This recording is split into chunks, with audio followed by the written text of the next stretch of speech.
Hey guys, welcome to resource point. आज हम लोग यहाँ पे स्टडी करने वाले हैं योजना मैगजीन, जो कि हमारी यहाँ पे फोर्थ पार्ट है, India@75।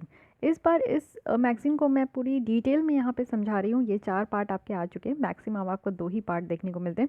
बट इस बार इस मैगजीन में ऐसा है कि कोई भी आर्टिकल यहाँ पे स्किप करने लायक नहीं है।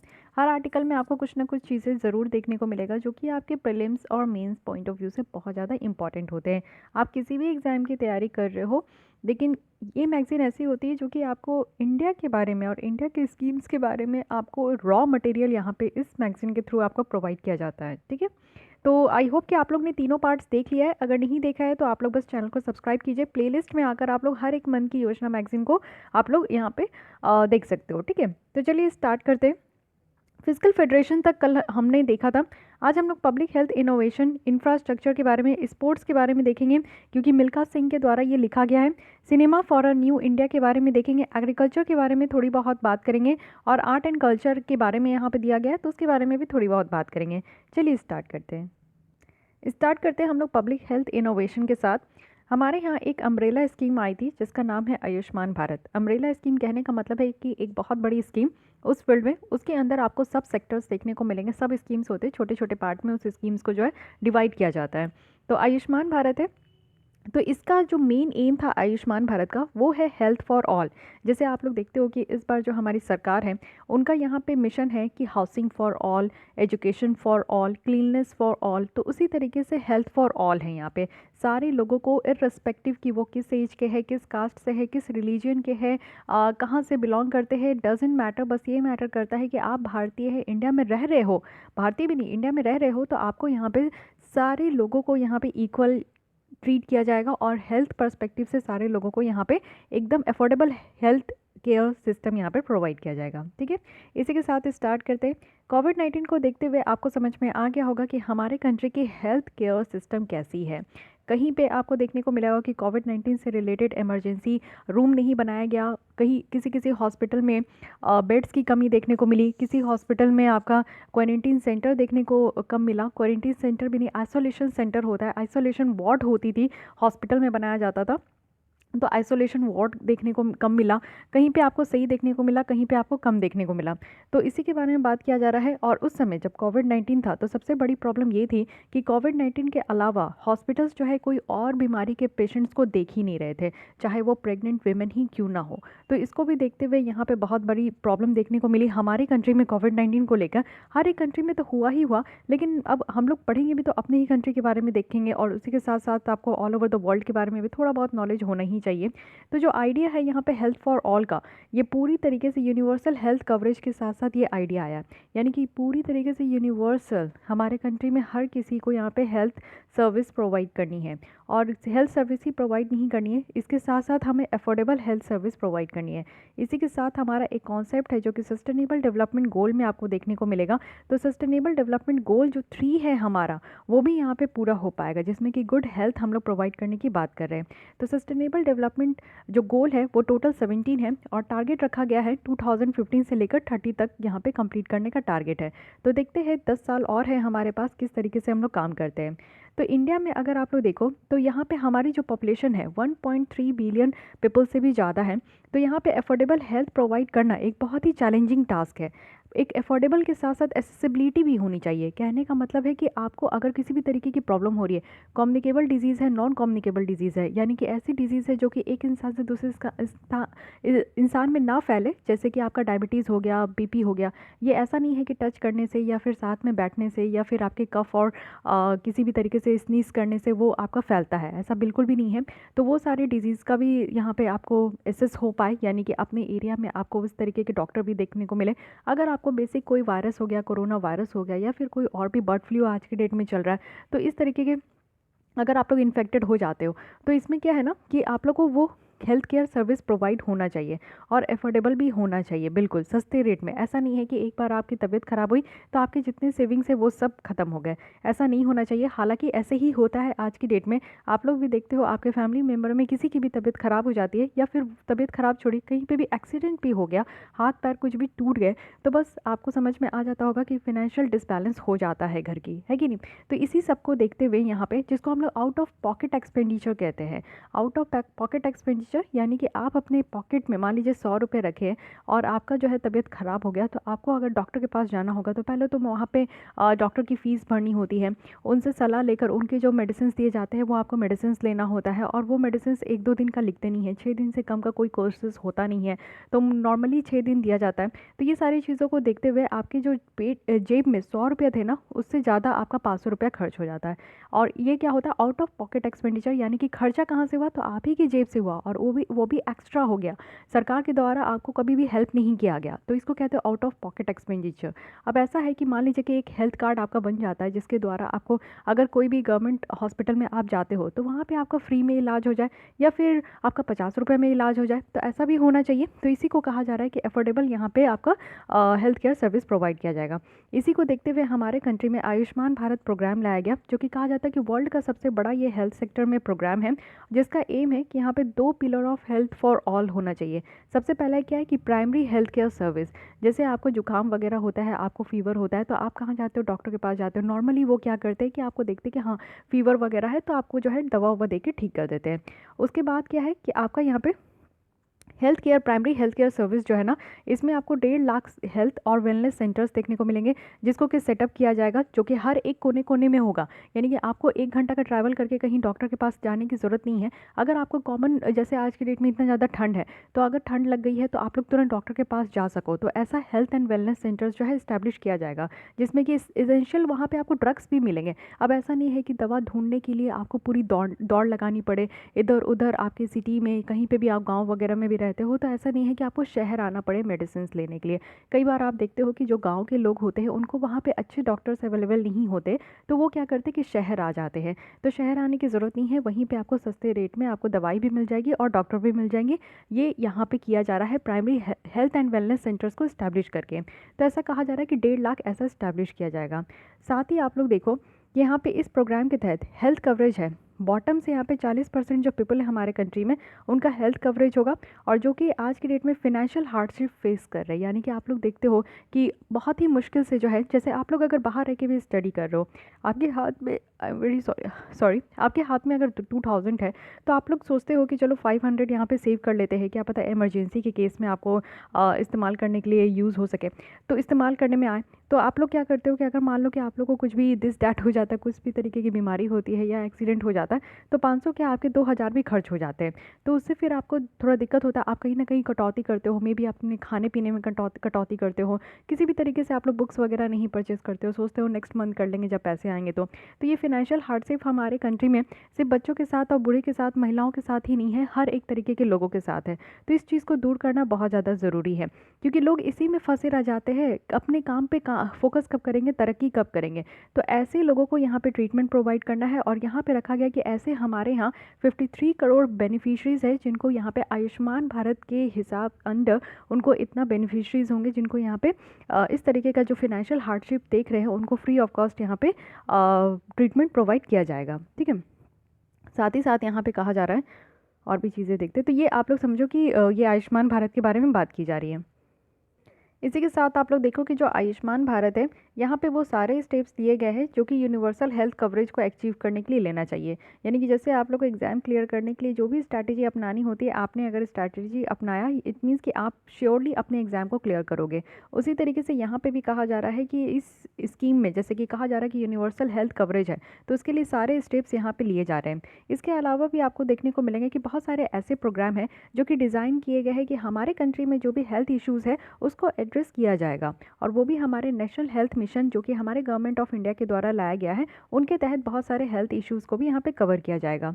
इसी के साथ आप लोग देखते हो कि स्वच्छ भारत मिशन है। इट मीन्स यहाँ पे क्या है कि सैनिटेशन पे ज़्यादा ध्यान दिया जाएगा। अगर आप लोग साफ स्वच्छ जगह पे रहते हो और अपनी इन्वायरमेंट को इससे ऐसे क्लीन रखते हो, तो आप बहुत ही कम जो है ना डिजीज़ के कॉन्टैक्ट में आते हो। कहीं पर भी गंदगी होगा, आपको उससे इन्फेक्ट हो ही जाओगे, आप लोग की तबीयत ख़राब होगी ही। तो इसीलिए सैनिटेशन बहुत ज़्यादा ज़रूरी है। तो इसी के साथ सरकार के द्वारा स्वच्छ भारत मिशन भी लाया गया है। सीवेज ट्रीटमेंट भी है, क्लीन ड्रिंकिंग वाटर आप लोग को प्रोवाइड किया जाना चाहिए, यानी कि आप लोग जब भी पियो तो स्वच्छ पानी पियो, क्योंकि बहुत सारे पानी में आप देखो कि आर्सेनिक होती है, क्लोरीन होती है, तो ये सारे जो है ना हमारे बॉडी में जाके बहुत ज़्यादा हार्मफुल इफेक्ट इसका देखने को मिलता है। तो इसलिए आपको हमेशा सेफ़ ड्रिंकिंग वाटर ही अवेलेबल होना चाहिए और इसी को आप लोग ड्रिंक कीजिए, जिससे कि आपको एडिशनल और ज़्यादा जैसे कंटामिनेटेड अगर वाटर आप ड्रिंक करते हो तो कॉलरा, टाइफाइड ये सारे बीमारी होने के चांसेस होती है, जिससे आपका हेल्थ बहुत ज़्यादा डाउन हो जाता है, वीक हो जाता है। तो ये सारी चीज़ें ना हो, तो इसी के साइड बाय साइड जो है सरकार के द्वारा और भी स्कीम्स लाए जा रहे हैं, जिससे कि यूनिवर्सल हेल्थ कवरेज जो है पूरी तरीके से यहाँ पे सक्सेस हो सके। साथ ही साथ आप लोग यहाँ पे देखो कि सरकार सिर्फ इसी में नहीं, इसके साथ साथ जो और भी बहुत ज़्यादा पुरानी डिजीज़ेज़ हैं, जैसे हमारे यहाँ मलेरिया है, ट्यूबरक्लोसिस है, कुछ ऐसे डिजीज़ेज़ है जो कि हमारे कंट्री से जाने का नाम नहीं लिया जा रहा है, लेकिन हमारे गवर्नमेंट के द्वारा बहुत ज़्यादा ऐसा भी प्रोग्राम लाया जा रहा है जिससे कि हमारे कंट्री में ये जो वर्षों से चलते आ रही बीमारी है, जैसे मलेरिया है, ट्यूबरक्लोसिस है, तो उसको एंड करना है। और टारगेट भी रखा गया है कि ट्यूबरक्लोसिस को एंड किया जाएगा 2025 तक, मलेरिया को हमारे यहाँ से एंड किया जाएगा 2030 तक। तो ये भी टारगेट आपको याद रखना है। इसी के साथ साथ नेशनल स्ट्रैटेजिक प्लान भी यहाँ पे लाया गया है, जिसके थ्रू आप लोग देख सकते हो कि 2025 को 5 ईयर्स हो जाएगा, जो कि हमारा ग्लोबल टारगेट है। यानी कि आप लोग देखो कि ग्लोबल टारगेट जो टीबी को एलिमिनेट करना है वो 2030 तक करना है, लेकिन हम लोग 5 साल पहले ही इसका टारगेट रखे कि 2025 तक हम लोग इसको अचीव कर लेंगे, अपने कंट्री से जो है पूरी तरीके से ट्यूबरक्लोसिस के जो केसेस है उसको हम लोग हटा देंगे। ICMR है, हमारे यहाँ के Indian council of medical research है, जिनके द्वारा हमारे यहाँ जो कोविड कवच एलिसा टेस्ट है उसको यहाँ पे आपका वैलिडेट किया गया, उसको यहाँ पे जो है डेवलप भी किया गया।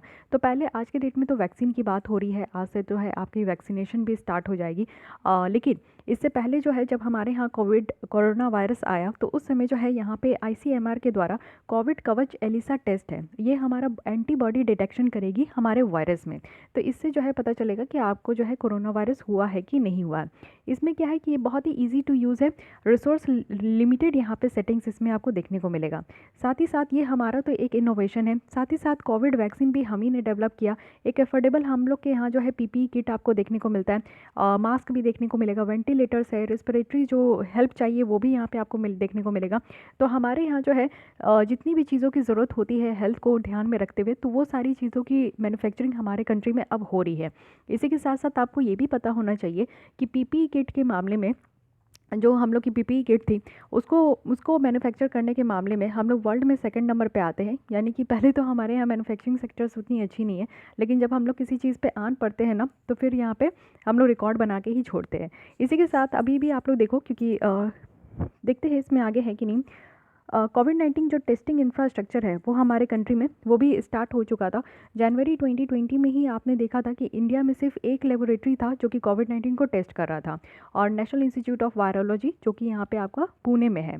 इसी के साथ आप लोग देखो कि टेस्टिंग लेबोरेटरी जो है वो यहाँ पे 106 ICMR फंडेड वायरल जो रिसर्च एंड डायग्नोस्टिक लेबोरेटरीज है उसके साथ यहाँ पे स्टार्ट हुआ। तो टेस्टिंग भी हमारे यहाँ बहुत ज़्यादा स्टार्ट होने लगी। उसके बाद वैक्सीन की प्रिपरेशन भी यहाँ पे स्टार्ट हो गई है। साथ ही आप लोग देखो कि हमारे यहाँ भारत में 2 ऐसे कंपनी हैं जिन्होंने यहाँ पे वैक्सीन भी बना दिया। जैसे आज के डेट में कोविशील्ड है, तो कोविशील्ड जो यहाँ पे बनाया गया है वो सीरम इंस्टीट्यूट ऑफ टेक्नोलॉजी के द्वारा ही बनाया गया है। साथ ही आप लोग को कोवैक्सीन देखने को मिलता है, तो कोवैक्सीन यहाँ पे भारत बायोटेक के द्वारा बनाया गया, तो ये भी दोनों हमारे ही कंट्री की बनाई गई है। तो आप लोग समझ सकते हो कि कितना ज़्यादा यहाँ पे काम किया जा रहा है इस आयुष्मान भारत के तहत। उसके बाद आप लोग देखो कि हर एक तरीके से जो है यहाँ पे लोगों को एफोर्डेबल रेंज में, और साथ ही आप लोग देखो कि कुछ स्टेट ऐसे भी है जहाँ पे free of cost vaccine provide किए जा रहे हैं। साथ ही जो भी चीज़ की ज़रूरत है, यानी कि अगर यहाँ पे प्राइवेट सेक्टर्स की भी इन्वॉल्वमेंट की ज़रूरत है तो उसकी भी ज़रूरत को यहाँ पे पूरा किया जाएगा। साथ ही इनोवेशन और इनिशिएटिव्स की ज़रूरत होगी, जिससे कि हम लोग अपने यूनिवर्सल हेल्थ कवरेज के गोल को और हेल्थ फॉर ऑल का जो यहाँ पे फंडा है उसको पूरा करने के लिए अगर और भी चीज़ों की ज़रूरत होगी तो वो भी हम लोग यहाँ पे करेंगे। साथ ही साथ आप लोग देखो कि यहाँ पे एक चीज़ और रखी गई है कि सारे लोगों को प्रिविलेजेस देने के लिए प्राइवेट पब्लिक और जो पार्टनरशिप है ये काफ़ी ज़्यादा एक इंपॉर्टेंट रोल प्ले करेगा, तभी हम लोग जाकर जो है हेल्थ केयर को एफोर्डेबल और एसेसिबल बना पाएंगे। तो ये भी बात रखी गई है। हमारे यहाँ 2017 में एक पॉलिसी आई थी जो कि नेशनल हेल्थ पॉलिसी है। इसमें कहा गया कि हाईएस्ट पॉसिबल है हमारे लेवल ऑफ हेल्थ और वेलबींग का, जो कि सारे एज के लोगों को सबको यहाँ पे मिलना चाहिए। तो इसी के साथ यहाँ पे कहा जा रहा है कि कोविड-19 पेंडेमिक एक ऐसी है जिसके कारण हम लोग ये देख पाए कि हमारे कंट्री में किस चीज़ की कमी है और किस चीज़ की यहाँ पे बढ़ोतरी है, और कैसे लोगों को यहाँ पे और ज़्यादा यहाँ पे मोटिवेशन मिला कि और ज़्यादा काम करना है। तो डिजिटल ट्रांसफॉर्मेशंस भी हम लोग हेल्थ सर्विस का होते हुए दिखे हैं काफ़ी ज़्यादा, क्योंकि कोविड-19 में लॉकडाउन था, तो आप लोग देख रहे होंगे कि टेलीमेडिसिन बहुत ज़्यादा इंपॉर्टेंट रोल प्ले किया। आप लोग को डॉक्टर्स के पास जाने की ज़रूरत नहीं पड़ रही थी, वैसे तो डॉक्टर्स देख भी नहीं रहे थे, लेकिन जब अनलॉक स्टार्ट हुआ तो उस समय भी आप लोग को टेलीमेडिसिन का बहुत ज़्यादा योगदान देखने को मिला। ऑनलाइन आप लोग डॉक्टर से संपर्क कर पा रहे थे और उनसे जो है अपना जो भी और भी आपको प्रॉब्लम्स है वो भी सारी चीज़ें आप लोग ट्रीट कर पा रहे थे। तो डिजिटल ट्रांसफॉर्मेशन आप लोग को देखने को मिला। तो ये सारी चीज़ें हैं जिससे कि आप लोग देखो कि धीरे धीरे आप लोग को हेल्थ सर्विस जो है और बेटर तरीके से आपको प्रोवाइड किया जाएगा। ठीक है, अब आते हैं नेक्स्ट आर्टिकल में, जो कि है इंफ्रास्ट्रक्चर डेवलपमेंट। तो ये यहाँ पे रघुराम जी के द्वारा यहाँ पे लिखा गया है। तो चलिए देखते हैं कि इनके द्वारा क्या कहा जा रहा है। सबसे पहले तो बात याद रखिए कि कोई भी एक डेवलप कंट्री जो है अपने इंफ्रास्ट्रक्चर के डेवलपमेंट होने से ही बनते हैं। तो बहुत ज़्यादा ज़रूरी है कि इंफ्रास्ट्रक्चर हो हमारे कंट्री में, क्योंकि हमारा टारगेट है कि 2024 से 2025 के बीच में हमें $5 ट्रिलियन इकॉनमी बननी है। तो इतना 5 ट्रिलियन इकॉनमी अगर हम लोग को बनानी है तो उसके लिए हमें अपने कंट्री में इंफ्रास्ट्रक्चर को डेवलप करना बहुत ज़्यादा ज़रूरी है। बात करते हैं कि रिसेंट जो अनाउंसमेंट हुआ है नेशनल इंफ्रास्ट्रक्चर पाइपलाइन। ये जो नेशनल इंफ्रास्ट्रक्चर पाइपलाइन जो अनाउंस किया गया है ये मिनिस्ट्री ऑफ फाइनेंस के द्वारा किया गया है, जिसमें यहाँ पे टोटल इन्वेस्टमेंट कितना होगा, तो 111 लाख करोड़ यहाँ पे इंफ्रास्ट्रक्चर में यहाँ पे खर्च की जाएगी, और 2020 से 2025 तक। ठीक है, जो कि आप लोग देखो कि लास्ट यहाँ पे 7 फिजिकल ईयर में अगर आप लोग देखो ज़्यादा खर्च नहीं किया गया, लेकिन अभी हम लोग जो है 111 यहाँ पे लाख करोड़ खर्च करेंगे, ये याद रखना है। ठीक है, बाकी आप लोग देखो कि पब्लिक प्राइवेट पार्टनरशिप ये बहुत ही ज़्यादा इंपॉर्टेंट है कि ओवर द पास्ट 25 ईयर्स में हम लोग अगर देखें तो काफ़ी ज़्यादा एक्टिवली हम लोग जो है पब्लिक प्राइवेट पार्टनरशिप में काम किए हैं।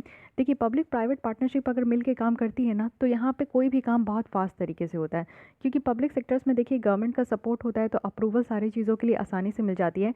प्राइवेट सेक्टर्स में क्या होती है, इनकी पॉजिटिव पॉइंट है कि ये फंड लेकर आते हैं, साथ ही पंक्चुअलिटी लेकर आते हैं, और ये टारगेट बेस्ड काम करते हैं। इट मीन्स कि अगर इन्होंने कह दिया कि एक साल में इतना काम करना ही है तो करना ही है एट एनी कॉस्ट, यहाँ पे कोई भी तरीके का आपको ढिलाई देखने को नहीं मिलेगा। तो बहुत ज़्यादा ज़रूरी है कुछ पॉजिटिव पॉइंट यहाँ पे पब्लिक सेक्टर्स का लेके और कुछ पॉजिटिव पॉइंट अगर प्राइवेट सेक्टर्स का लेकर अगर यहाँ पे चले तो बहुत अच्छी तरीके से हमारे यहाँ जो डेवलपमेंट की कमी है वो हो सकती है पूरी। साथ ही साथ अगर यहाँ पे बात करें तो यहाँ पे प्राइवेट इन्वेस्टमेंट का अगर आप लोग शेयर देखोगे तो 57 लाख करोड़ में से यहाँ पे 27% था, और हमारा एक्सपेक्टेशंस ये लगाया जा रहा था कि यहाँ पे ऑप्टिमाइज़ हो 40% तक जो है यहाँ पे प्राइवेट सेक्टर्स का इन्वॉल्वमेंट होना चाहिए।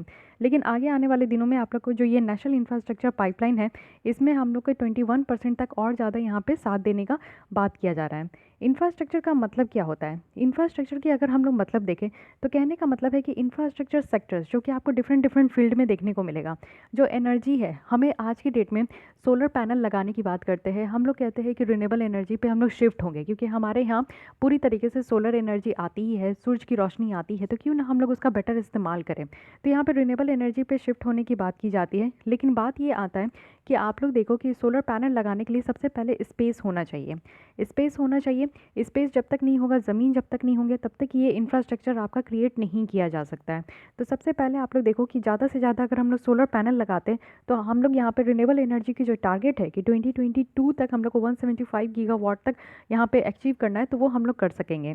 साथ ही कम्युनिकेशन है, जितना ज़्यादा आपका यहाँ पे रोड इंफ्रास्ट्रक्चर आपका क्रिएट होगा, रोड होंगे, हाईवे होंगे, ब्रिजेस होंगे, तो कनेक्टिविटी ज़्यादा बढ़ेगी, कनेक्टिविटी ज़्यादा बढ़ेगी तो लोगों में कम्युनिकेशन ज़्यादा होगा, ट्रांसपोर्टेशन की सुविधा होगी, आ जा सकेंगे।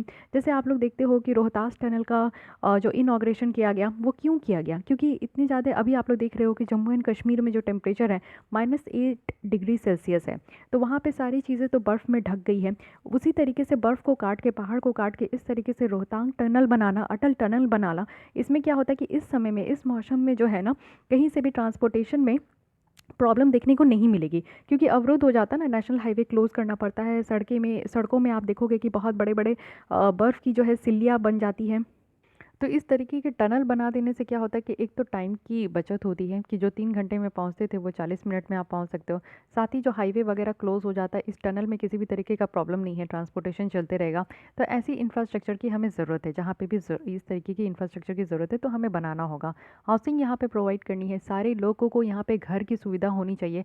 आवास योजना है, प्रधानमंत्री आवास योजना, जिसके तहत ये टारगेट रखा गया है कि 2022 तक सारे लोगों को पक्का हाउसेस यहाँ पे प्रोवाइड किया जाएगा। तो इसलिए हाउसिंग होना चाहिए। वाटर की फैसिलिटी प्रोवाइड करनी है। सैनिटेशन, साफ़ सफाई का ख्याल रखना है। सैनिटेशन में क्या है कि टॉयलेट की कंस्ट्रक्शन होनी चाहिए, हर घर में एक शौचालय तो ज़रूर होनी चाहिए। तो ये सारी, इसको हम लोग कहते हैं इंफ्रास्ट्रक्चर, यानी कि इस तरीके से अगर सारी चीज़ें हमारी कंट्री में डेवलप हो जाए तो फिर हमारी कंट्री कहीं से भी पीछे नहीं रहेगी। इंफ्रास्ट्रक्चर डेवलपमेंट बहुत ज़्यादा ज़रूरी है और उसी में पीपीपी का शेयर, यानी कि पब्लिक प्राइवेट पार्टनरशिप का शेयर और भी ज़्यादा ज़रूरी है। इसी के साथ गवर्नमेंट को भी इन्वेस्ट करना चाहिए और साथ ही साथ जो भी यहाँ पे कॉन्ट्रैक्ट किया गया है उसको एग्जीक्यूट करना है और वो भी टाइम होते हुए इसे कंप्लीट करने के बारे में सोचना है। सरकार के द्वारा बहुत सारे ऐसे प्रोजेक्ट लाए गए हैं, जैसे कि आप लोग देखो नेशनल हाईवे डेवलपमेंट प्रोजेक्ट है, जिसमें कि हाईवे बनाने का यहाँ पे काम किया जा रहा है जहाँ पे भी ज़रूरत हो। प्रधानमंत्री ग्राम सड़क योजना है, जिसके थ्रू आप लोग देखोगे कि बहुत ज़्यादा यहाँ पे रोड्स वगैरह बनाए गए हैं और जो गाँव-गाँव में जहाँ पे सड़कें नहीं थी, पक्की सड़कें नहीं थी, तो वहाँ पे पक्की सड़कें बनाई गई है, जिससे कि कनेक्टिविटी ईज़ी हो गया है। कनेक्टिविटी ईज़ी होने से क्या होता है कि बच्चों को, लोगों को जो है यहाँ पे ट्रैवल करने में आसानी हो जाती है। साथ ही सागरमाला है, भारतमाला है। सागरमाला के थ्रू आप लोग देख रहे हो कि जो ओशन है उसमें कनेक्टिविटी बढ़ रही है। नेशनल इंफ्रास्ट्रक्चर पाइपलाइन है। इस तरीके की पाइपलाइन से क्या होता है ना कि एक कंट्री से दूसरे कंट्री में इस तरीके से पाइपलाइन लाने से क्या होता है कि गैस वगैरह, जो नेचुरल गैस है, ये सीएनजी वगैरह है, ये सारी चीज़ जो है ना, ट्रांसपोर्टेशन इसकी आसानी से हो जाती है। तो ये इंफ्रास्ट्रक्चर आप लोग को देखने को मिलेगा। तो ये सारे यहाँ पे कुछ बताए गए हैं, ऐसे बहुत सारा और भी आपको देखने को मिलेगा जो कि सरकार के द्वारा यहाँ पे लाई गई है। लेकिन बहुत सारे ऐसे प्रोजेक्ट हैं जिसको स्टडी किया गया है और इसमें 8 डायमेंशंस कहा गया है, जिससे कि हम लोग अपने कंट्री में इंफ्रास्ट्रक्चर को डेवलप कर सकते हैं। सबसे पहली बात क्या है कि प्रोजेक्ट को स्ट्रक्चर करना है। प्रोजेक्ट को बेटर तरीके से स्ट्रक्चर करना है, यानी कि प्रोजेक्ट में हर वो चीज़ें होनी चाहिए जो कि एक इंफ्रास्ट्रक्चर के डेवलपमेंट के लिए काफ़ी ज़्यादा ज़रूरी है। अब देखिए, प्रोजेक्ट में फ़ंड की सही तरीके से एलोकेशन होनी चाहिए। साथ ही एक टाइम टारगेट तो रहता है, बट उसके लिए प्रेशराइज़ नहीं होती है कि प्रेशर करना ही चाहिए कि एक तो टाइम टू टाइम यहाँ पे वहाँ पे आपका जहाँ पे भी लोकेशन है वहाँ पे जाकर आपको मॉनिटरिंग करने की ज़रूरत है। अगर डिले हो रहा है या फिर कोई भी और ज़्यादा परेशानी है तो वो सारी परेशानी, चैलेंजेस को कवर अप करने की ज़रूरत है। इसलिए प्रोजेक्ट स्ट्रक्चरिंग बहुत ज़्यादा ज़रूरी है। सेकंड क्या है कि प्रोजेक्ट को इवैल्यूएट करना। समटाइम्स आप ऐसा देखते हो कि प्रॉपर तरीके से इवैल्यूएशन नहीं होता है और जो इंफ्रास्ट्रक्चर का कंस्ट्रक्शन है वो बीच में ही रुक जाता है अगर किसी भी तरीके की प्रॉब्लम हो गई। जैसे कि आप लोग देखो कि कहीं पे मॉल बनाना है, मॉल बनाने में अगर पता चले कि नहीं वहाँ पे एक अच्छा जगह नहीं है, वो एक आपका सिस्मिक जोन है, यानी कि वहाँ पे अच्छा बार बार जो है आपको भूकंप की तरंगें देखने को मिलती है। तो वहाँ पे मॉल वगैरह या फिर आप लोग देखो कि कोई भी जो बहुत ज़्यादा 50 स्टोरी बिल्डिंग्स, ये इस तरीके की बिल्डिंग्स को नहीं वहाँ पे कंस्ट्रक्ट करना चाहिए। तो पहले क्या होता है कि चीज़ों को भांपना चाहिए, जानना चाहिए। तो ऐसे क्या होता है कि आप लोग देखो कि बनाते-बनाते ही वो बिल्डिंग जो है ना बीच में ही टूट के गिर जाती है। तो इवोल्यूशन बहुत ज़्यादा ज़रूरी है प्रोजेक्ट का। समटाइम्स ऐसा भी देखने को मिलता है कि उस प्रोजेक्ट में इतना ज़्यादा फंड की ज़रूरत नहीं होती है, लेकिन उसमें फ़ंड की बहुत ज़्यादा उसमें आपका एलोकेट किया जाता है। और समटाइम्स ऐसे भी देखने को मिलता है कि कुछ डैम भी कंस्ट्रक्ट करानी है, उसमें खर्चे बहुत होंगे लेकिन उस तरीके का एलोकेशन नहीं किया गया है। तो ये सारी कुछ ऐसी प्रॉब्लम्स है जिसको कि इवैल्यूएट करना बहुत ज़्यादा ज़रूरी है, नहीं तो प्रोजेक्ट बीच में ही अटक के रह जाती है। फिनेंशियल प्रॉब्लम तो आप लोग को देखने को मिलता है, जितना खर्चे होंगे उसको एस्टिमेट करना बहुत ज़्यादा ज़रूरी है और उस तरीके का फिनेंशियल जो हेल्प है वो प्रोवाइड करने की ज़रूरत है। इकोनॉमिक और रिस्क भी देखना ज़रूरी है, यानी कि अगर हम लोग ऐसा नहीं है कि कुछ भी कहीं पर भी आप इंफ्रास्ट्रक्चर क्रिएट कर दोगे तो उससे फ़ायदा ही होगा, नहीं। समटाइम्स रिस्क भी देखने को मिलते हैं। आप लोग देखो कि केरल में जो कोस्टल रीजन है उसके बगल में एक बहुत बड़ी बिल्डिंग बना दी गई थी। तो वहाँ पे वो रूल्स रेगुलेशंस को तोड़ते हुए उस तरीके की बिल्डिंग क्रिएट हो गई और काफ़ी सालों से वहाँ पे लोग रह भी रहे थे। लेकिन वो बिल्कुल सही नहीं था, वो काफ़ी रिस्क था। वो एक बहुत ही ज़्यादा लोगों को वहाँ पे घर तो प्रोवाइड किया गया, बहुत ज़्यादा लोग वहाँ पे काफ़ी सालों से रह रहे थे। लेकिन आप समझो कि जैसे आज की डेट में सी लेवल राइज़ होते जा रहा है, वो सी लेवल राइज़ होगा तो उस घर में पानी घुसेगा ही घुसेगा और जब घर में पानी घुसना स्टार्ट होता है तो घर की जो नींव होती है ना वो कमज़ोर होती है और इससे जो इतनी बड़ी बिल्डिंग है ना वो आसानी से गिर सकती है। और दूसरी चीज़ क्या है है कि बिल्डिंग अगर यहाँ पे कोस्टल रीजन के बगल में है तो आप लोग देखते हो कि जहाँ पे भी लोगों को लगता है कि हाँ यहाँ पे वो कचरा डंप कर सकते हैं तो वो ईजिली डंप कर देते हैं। थोड़ा सा भी डस्टबिन के पास जाने में वो अपना जो है एनर्जी वेस्ट नहीं करते हैं। तो ये सारी प्रॉब्लम देखने को मिलता है। तो इकोनॉमिक और रिस्क कितना है उसको भी इवैल्यूएट करने का ज़रूरत है। सोर्सेस ऑफ फंडिंग बहुत ज़्यादा ज़रूरी है। हम लोग जितनी भी विज़न आईएएस मैगज़ीन में जितनी भी टॉपिक्स को डील करते हैं, मेनली आप लोग देखते हो कि कुछ भी प्रोजेक्ट की अगर मेन रुकावट, मेन बैरियर जो होती है ना, वो फंड होता है। पैसे की क्रंचेस बहुत ज़्यादा देखने को मिलती है। तो पहले ही आप सोर्सेस ऑफ फंड को यहाँ पे बैठा लो कि इतना अगर खर्च हो रहा है तो कहाँ कहाँ से आपको फंड मिलेगा। साथ ही टेंडरिंग और बिडिंग प्रोसेस, यानी कि जो ऑक्शन प्रोसेस होता है उसके तहत भी जो है एक सही प्रोसीजर होना चाहिए। क्योंकि आप लोग देखते हो कि बहुत बार ऐसा देखने को मिला है कि बहुत बड़ी बड़ी कंपनी जो है ना, वो यहाँ पे बिडिंग करके जो है उस प्रोजेक्ट को ले जाती है और फिर उसमें थोड़ा बहुत करप्शंस भी देखने को मिलता है। तो वो नहीं होना चाहिए। एग्रीमेंट हो, बराबर से एग्रीमेंट हो। अगर पब्लिक प्राइवेट मिल के काम कर रहे हैं, लोगों के साथ मिल के काम कर रहे हैं तो एग्रीमेंट तो बनता ही है। प्रोजेक्ट मैनेजमेंट बहुत ज़्यादा ज़रूरी है। प्रोजेक्ट मैनेजमेंट करना ही, इसको बहुत अच्छे तरीके से एक टीम वर्क के साथ इसको करना ज़रूरी है।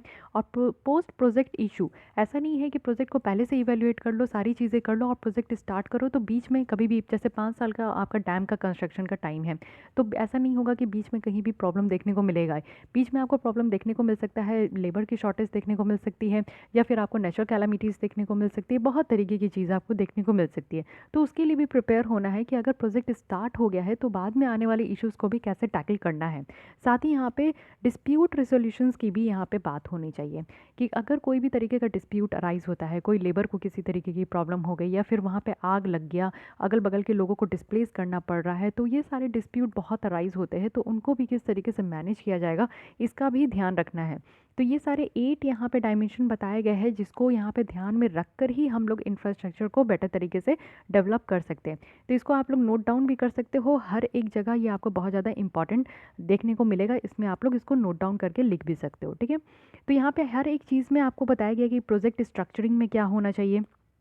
ठीक है, डिटेल में बताया गया है। मैं ये सारी चीज़ें आपको जो है ना यहाँ पे शॉर्ट में ही आपको बता दी हूँ। अब यहाँ पे नेशनल इंफ्रास्ट्रक्चर प्रोजेक्ट के बारे में बताया जा रहा है, तो वो इतना ज़रूरी नहीं है क्योंकि हम लोग ने नवंबर मंथ की ही मैगज़ीन में या अक्टूबर मंथ की मैगज़ीन में इकॉनमी में इसे कंप्लीट कर लिया था। तो चीज़ों को मैं रिपीट नहीं करती हूँ, कॉम्प्लिकेट नहीं करती हूँ। जो भी आपके एग्ज़ाम पॉइंट ऑफ व्यू से समझने के लिए और चीज़ों को लिखने के लिए ज़रूरत है, मैं वो सारी चीज़ें आपको एक ही बार में शॉर्ट में बता दी हूँ। ठीक है, तो यहाँ पे ये सारी चीज़ों को, पॉइंट्स को बहुत ज़्यादा डिटेल में बताया जा रहा है, बट ये सारी चीज़ें तो मैं आपको बता दी हूँ। अब आती हूँ स्पोर्ट्स में। नेक्स्ट आर्टिकल है स्पोर्ट्स और इसका क्या रोल है जिससे कि हम लोग एक न्यू इंडिया को बना सकते हैं। मिल्खा सिंह के द्वारा ये लिखा गया है। इनका कहना है कि हमारे हेल्दी बॉडी में एक हेल्दी माइंड होना चाहिए और होता भी है। ठीक है, हाँ, चलिए स्टार्ट करते हैं। थोड़ा सा सांस ले ली तो हेल्दी बॉडी में हमारा एक हेल्दी माइंड रहता है। स्पोर्ट्स क्या है ना कि देखिए, बचपन में कहा जाता था कि पढ़ोगे लिखोगे बनोगे नवाब, खेलोगे कूदोगे होगे बर्बाद।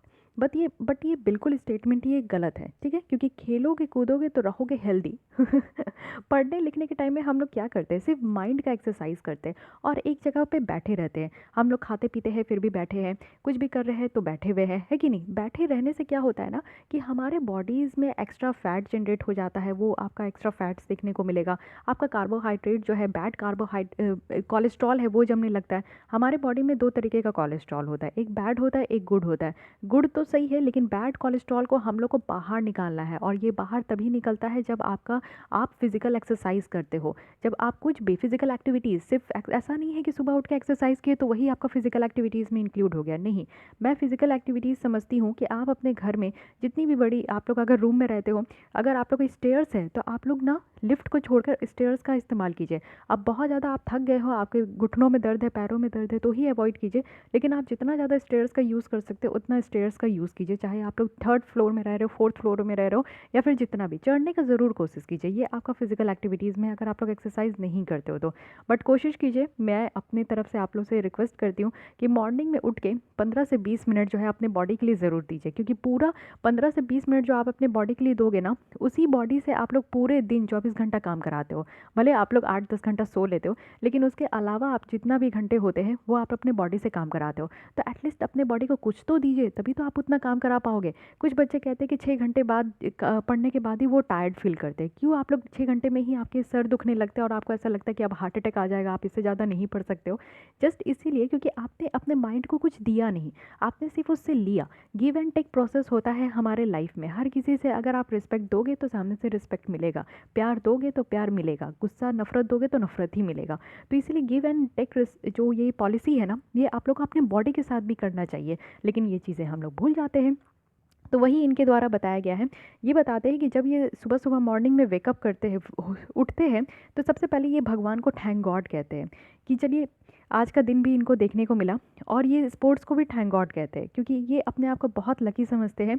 और ये बात इस बात को भी रखते हैं कि वो जब भी हमारे सारे प्राइम मिनिस्टर और प्रेसिडेंट से जब वो मॉडर्न इंडिया में जब उनको देखे थे और जब वो मिले थे, तो वो आज की डेट में और जब वो पार्टीशन डे में जब वो पार्टिसिपेट करते हैं तो उस समय वो क्या फ़ील करते हैं, और आज तक वो अपने इंडिया में जो भी अचीव किए हैं और इंडिया में लोगों के द्वारा जो अचीव किया गया है उससे वो बहुत ज़्यादा प्राउड फील करते हैं। और साथ ही साथ उनके द्वारा ये भी कहा गया है कि वो कुछ बातों को क्लैरिफाई करना चाहते हैं।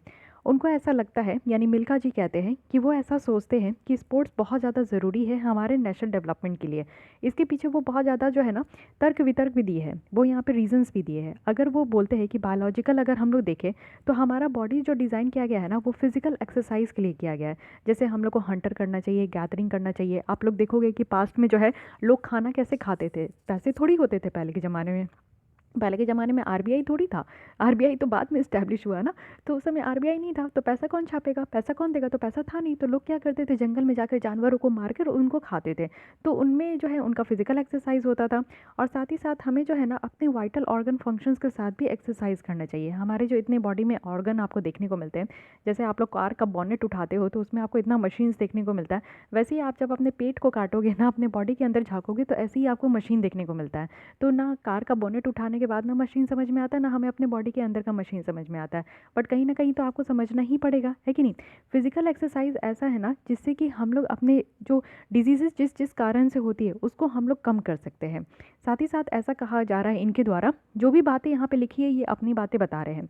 हेल्दी माइंड जो है हेल्दी बॉडी में होता है। और हमारे कंट्री में ये बहुत ज़्यादा ज़रूरी है कि यंग पॉपुलेशन जितने भी हमारे, क्योंकि हमारे यहाँ डेमोग्राफिक डिविडेंड आप देखोगे, डेमोग्राफिक डिविडेंड कहने का मतलब है कि टोटल पॉपुलेशन में से अगर 15 ईयर्स से 59 ईयर्स तक के एज की अगर पॉपुलेशन ज़्यादा है तो इनको हम लोग यूथ डेमोग्राफी कहते हैं। तो हमारे यहाँ का डेमोग्राफिक डिविडेंड जो है यूथ पॉपुलेशंस का है। तो ज़रूरी है कि हम लोग उनको फिट रखें, फिट रखेंगे तभी तो वो आगे चल के कैपिटल, ह्यूमन कैपिटल बनेंगे। तो ये बहुत ज़्यादा ज़रूरी है, हेल्दी पॉपुलेशन होना ज़रूरी है। हमारे यहाँ थर्ड मोस्ट, हम लोग सेकंड मोस्ट पॉपुलस कंट्रीज़ में काउंट होते हैं।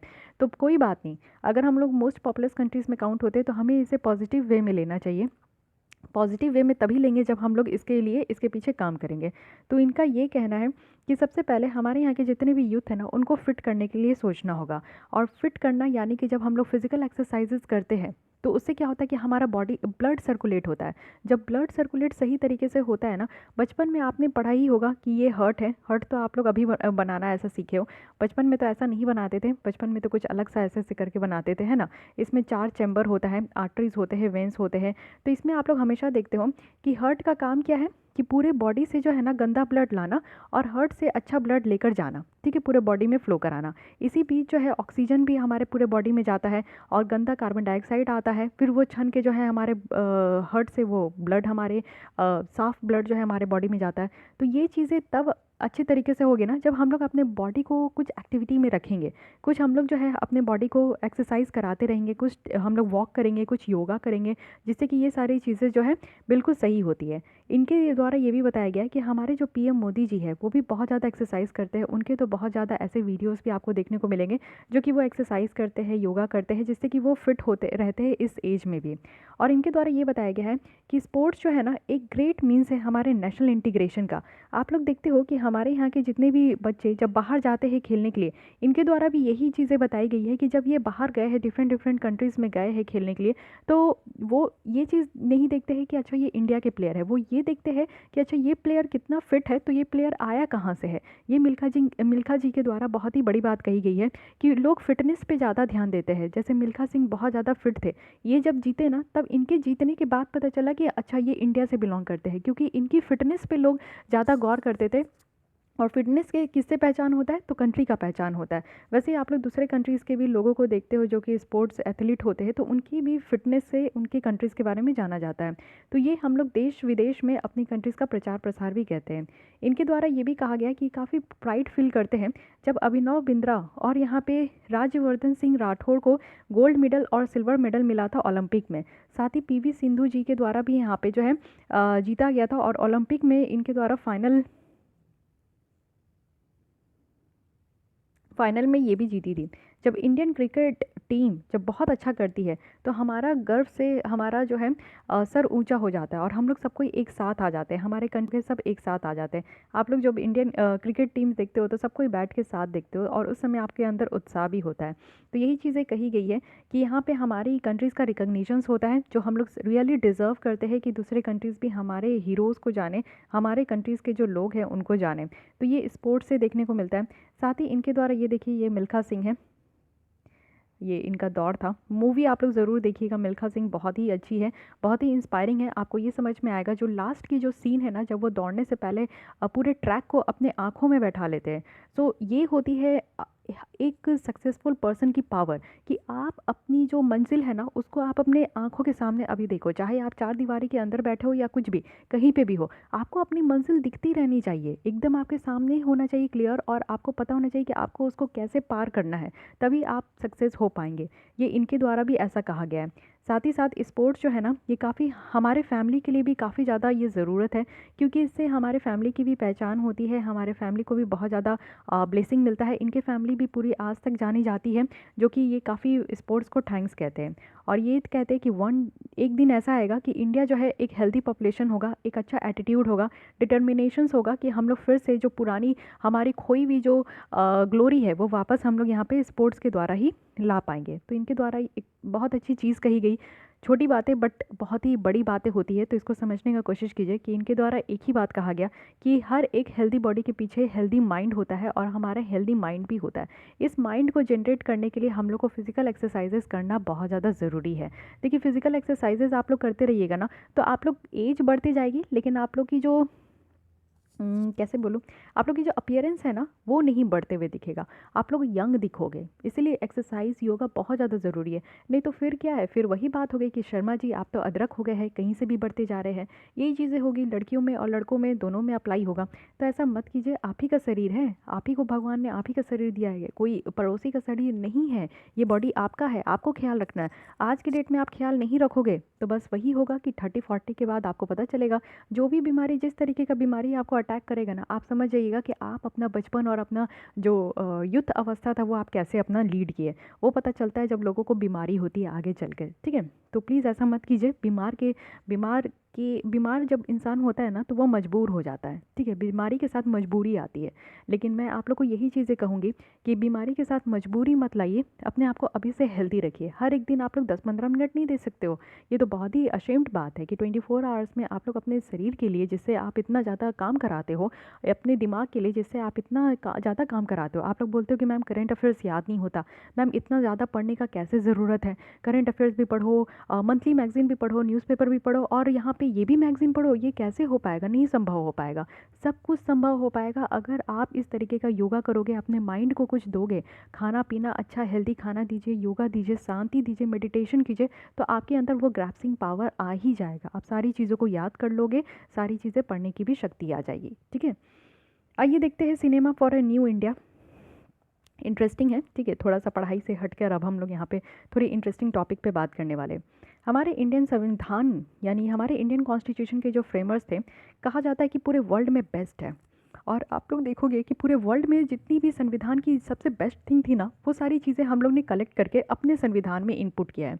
अब ऐसा नहीं है कि हमारा संविधान कॉपी है, यानी कि आप ऐसा नहीं कह सकते कि दूसरे कंट्री से हमने कॉपी की है। नहीं, हम लोग ने हर एक कंट्री की जो बेस्ट थिंग थी उसको हम लोग ने लेकर अपना संविधान बनाया, और उसके बाद तो इतना ज़्यादा अमेंडमेंट हुआ कि उसको हम लोग ने एक नई तरीके से हर एक टाइम हम लोग उसको चेंज करते गए। तो इसमें ये बताया जा रहा है कि हमारे यहाँ 3 गवर्निंग सिस्टम है। सबसे पहला लेजिस्लेचर जो कि पॉलिसी मेकिंग है, कानून बनाते हैं, ब्यूरोक्रेट्स है और एग्जीक्यूटिव है जो कि इस कानून को इम्प्लीमेंट करते हैं, और जुडिशरी है जो कि आंख खोल के देखते रहते हैं कि ये जो कानून बना है कहीं ये संविधान के अगेंस्ट में तो नहीं है। तो जुडिशरी का काम ये है। पहली दो जो है ना, यानी कि आप देखो लेजिस्लेटिव और जो एग्जीक्यूटिव है, उनका एक डिसीजिव रोल होता है कि कैसे हमारे लोगों की और हमारे कंट्री को जो है शेप करें, यानी कि कितने अच्छे तरीके से वो कानून बना सकते हैं और कितने अच्छे तरीके से हमारी कंट्री किस दिशा में जा सकती है। तो ये काम होता है लेजिस्लेटिव और एग्जीक्यूटिव का। जुडिशरी का क्या काम है? जुडिशरी का काम है हमारे संविधान की जो सुप्रीमेसी है उसको मेंटेन करके रखना। अब आप देखिए, अभी फार्म बिल चल रहा है, ठीक है। फार्म बिल में किसानों का कहना है कि इस बिल को वापस ले लो। सरकार कह रही है कि ये बिल तो कतई वापस नहीं होगा। अब ये हो गया है बहुत बड़ा दंगा, ठीक है। किसान जो है बहुत ज़्यादा जिद्दी है, आप लोग देख रहे हो पंजाब और हरियाणा के, उनके द्वारा कहा जा रहा है कि ये जो है बिल वापस ले लो। फार्मर्स हमारे सरकार कह रहे हैं कि बिल तो कतई वापस नहीं लिया जाएगा। अब देखिए, बिल जो वापस लेने का जो फंडा होता है ना, उसमें आपको 2 बातें याद रखनी है। कोई भी बिल को वापस तभी लिया जाएगा और उसको अनकॉन्स्टिट्यूशनल तभी खारिज किया जाएगा जब वो हमारे फंडामेंटल राइट को हनन कर रहा होगा। फंडामेंटल राइट जो कि आपको पार्ट 3 में देखने को मिलेगा। थोड़ा सा ये कॉन्स्टिट्यूशन के बारे में मैं बात कर रही हूँ, प्लीज़ आप लोग थोड़ा अनॉइंग मत होइएगा। ऐसा मत बोलिएगा कि मैम अभी बोली थी कि पढ़ाई से हट जाओ और फिर पढ़ा रही है। ये सारी चीज़ें आप लोग को हमेशा समझना होगा, ठीक है। कुछ भी चीज़ें हो रही है ये करंट अफेयर से समझिए। अनकॉन्स्टिट्यूशनल तभी होगा जब ये हमारे फंडामेंटल राइट्स का हनन करेगा। और सेकंड ये है कि जब हमारे बेसिक स्ट्रक्चर को ये आपका वायलेट करेगा। अब बेसिक स्ट्रक्चर का है क्या है, ये कौन डिफाइन करता है? बेसिक स्ट्रक्चर जो है वो सुप्रीम कोर्ट के द्वारा बताया जाता है, लेकिन फिर भी हमारे संविधान में कुछ ऐसे बेसिक स्ट्रक्चर के पॉइंट्स बताए गए हैं जो कि इसको हनन नहीं करना चाहिए, ठीक है। ये दोनों बातों पे कहा जाता है कि किसी भी कानून को अनकॉन्स्टिट्यूशनल कहा जाएगा, लेकिन ये दोनों बातों के तहत जो है ना, कोई भी ऐसा बात नहीं है, ना ही हमारे फंडामेंटल राइट्स को हनन कर रहा है, ना ही किसी बेसिक स्ट्रक्चर को ये वायलेट कर रहा है। तो दोनों बातों में से दोनों खारिज हो गया, यानी कि ये कानून वापस नहीं लिया जा सकता है। अब बात करते हैं हम लोग सिनेमा का। आज की डेट में कितने ऐसे लोग हैं जो कि थिएटर लवर थे, लेकिन आज की डेट में क्या हो गए, वेब सीरीज़ लवर हो गए। कितने लोग हैं? रेज़ योर हैंड और कमेंट बॉक्स में ज़रूर यस कीजिएगा कि जो थिएटर लवर थे और वेब सीरीज़ लवर थे। और दूसरी क्वेश्चन ये है कि अगर आज की डेट में, अभी तो आप लोग का थिएटर उतना ओपन नहीं हो रहा है, कहीं कहीं पे ओपन हो चुका है, लेकिन अगर आपको यहाँ पे ऑप्शन दिया जाए कि आप थिएटर जाके मूवी देखो या फिर वेब सीरीज़ रूम में बैठ कर आप मूवी देखो, तो कौन सा आप प्रेफर करोगे? प्लीज़ बताइएगा। जो थिएटर जाके मूवी देखना पसंद करेंगे, जैसे फिर से नॉर्मलाइज हो जाएगी सारी सिचुएशन और दोनों आपके पास ऑप्शन रहेगा, तो आप क्या देखना पसंद करेंगे? थिएटर देखना पसंद करेंगे या वेब सीरीज़ देखना पसंद करेंगे? आप लोग अगर थिएटर देखना पसंद करेंगे तो आप लोग कमेंट बॉक्स में टी लिखिए, और वेब सीरीज़ देखना पसंद करेंगे तो कमेंट बॉक्स में WS लिखिए। देखिए, आप लोग को भी एक दूसरे को जानने में मदद होगा कि हाँ, अब हमारी जनता क्या चाहती है और जनता को क्या पसंद आ रहा है। हमारे यहाँ का सिनेमा जो है ना, एक आर्ट फॉर्म कहा जाता है। बेसिकली एक स्टोरी टेलिंग है। जैसे कि बचपन में आप कोई किताब पढ़ते हो, आज की भी डेट में आप नॉवल पढ़ते हो, फिक्शन नॉवल भी पढ़ते हो, तो फिक्शन नॉन फिक्शन होता है, फिक्शन नॉवल और नॉन फिक्शन नॉवल होता है, तो आप लोग पढ़ते ही हो। किसी किसी की बायोग्राफी होती है, वो भी आप लोग पढ़ लेते हो, उसमें भी मूवी होता है। धोनी वगैरह आप लोग देख लीजिए, रियल लाइफ स्टोरी पे मूवी होती है। और साथ ही साथ कुछ ऐसी स्टोरी बनाई जाती है जो आप लोगों को देख के अच्छा लगे कि वाह क्या लाइफ है। मतलब कि आप लोग मूवीज़ में जो प्यार मोहब्बत देखते हो वो सिर्फ वहाँ पे ही अच्छा लगता है। रियल लाइफ में ऐसा थोड़ी होता है, वो सिर्फ स्टार्टिंग में होता है, उसके बाद तो फिर सबको अब क्या ही बोलूँ, ठीक है। तो सिनेमा हमारे कंट्री का ना एक आर्ट फॉर्म है, साथ ही साथ ये बहुत ही ज़्यादा स्ट्रॉन्गेस्ट और बहुत ही ज़्यादा पॉपुलर है, जिसको कि आप किसी भी मीडियम ऑफ कम्युनिकेशन से कंपेयर नहीं कर सकते हो। अब आप 3 घंटे की मूवी देखते हो, तो आप एक बार मूवी देखोगे आपको एकदम कट टू कट सब याद हो जाएगा। 2 बार अगर आप देख लेते हो ना, तो आपको डायलॉग भी रट जाते हैं, आप कभी भी वो डायलॉग नींद में भी बोल सकते हो। लेकिन ये चीज़ें हमारी किताबों के साथ, पढ़ाई के साथ तो नहीं होता है। 10 बार पढ़ना पड़ता है तब जाके कोई चीज़ याद होती है।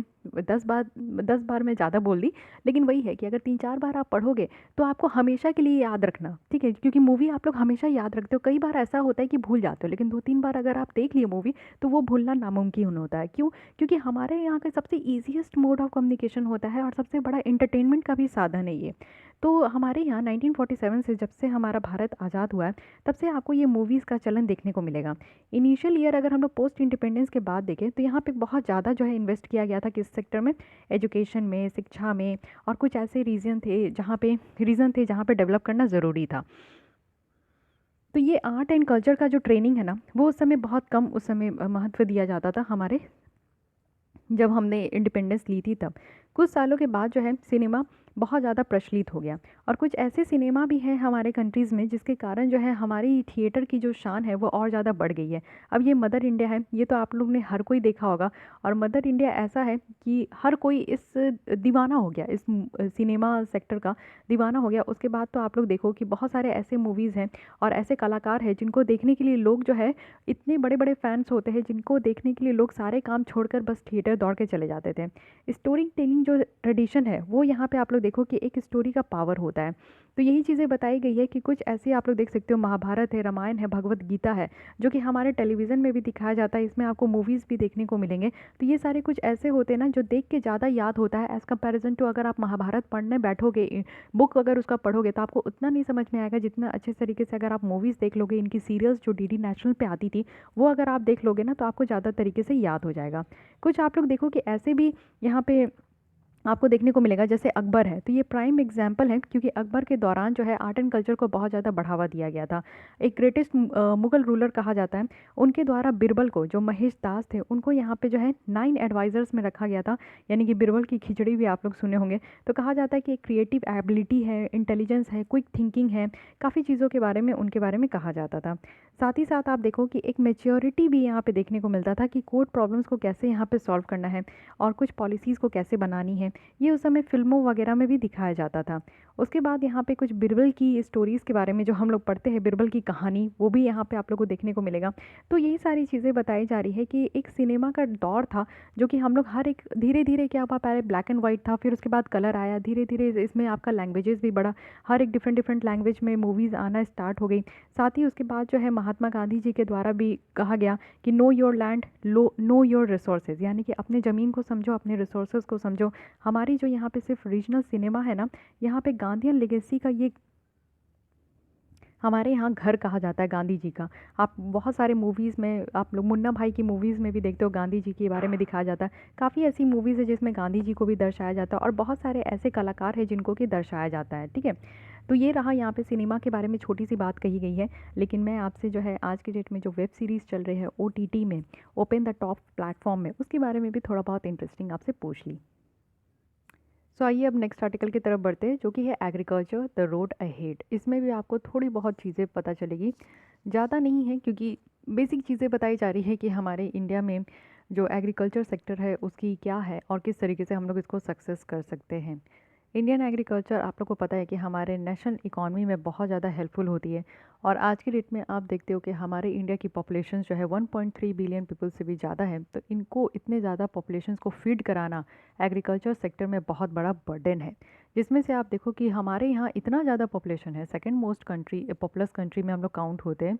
ग्लोबल पॉपुलेशन का 17% हमारे यहाँ है और ये ज़मीन पे 2.4% है और 5% हमारे वाटर रिसोर्सेज जो कि पूरे वर्ल्ड का है उसमें जी रहा है। खैर ये सब कोई बात नहीं। एग्रीकल्चर प्रोडक्शन अगर हम लोग 2019 में देखें तो इसकी $डॉलर के हिसाब से 459 बिलियन थी। और साथ ही साथ कंट्रीज़ का जो ग्लोबल ट्रेड है एग्रीकल्चर में, वो काफ़ी ज़्यादा प्रोड्यूस जितना होगा ना उतना ज़्यादा मोर रेवेन्यू हम लोग को देखने को मिलेगा। और साथ ही साथ सर्विस और इवन मैन्युफैक्चरिंग सेक्टर्स भी।